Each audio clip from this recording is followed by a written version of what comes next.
جايبه لكم بقى وصفه خطيره. شايفين جيلي ليمون حطيته وحطيت عليه كوبايه من الميه السخنه وقلبتهم كويس جدا مع بعض لحد ما يسيحوا.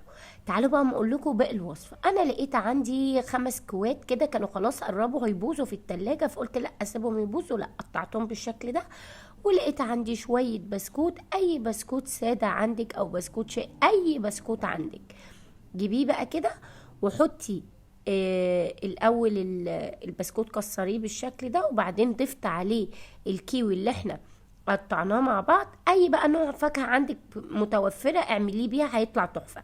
كان عندي كمان في التلاجة شويه كريم شانتيه، قلت لا اسيبهم يبوظوا، قلت لا حطينا عليهم الجيلي اللي احنا عملناه في اول الفيديو، ضربتهم كويس وبقى القوام خفيف كده بالشكل ده. ضفتهم على البسكوت والكيوي وقلبت كويس جدا.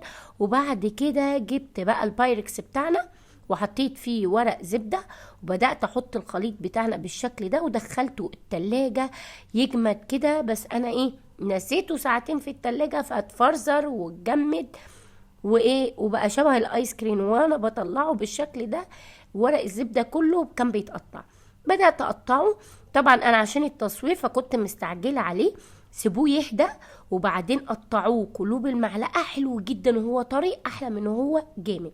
لو عجبتكم الوصفه ما تنسوش اللايك والشير وجربوها وقولوا لي رايكم في الكومنتات. ولو عايزين وصفات جديده مختلفه وجميله عرفوني، وبألف هنا. باي باي.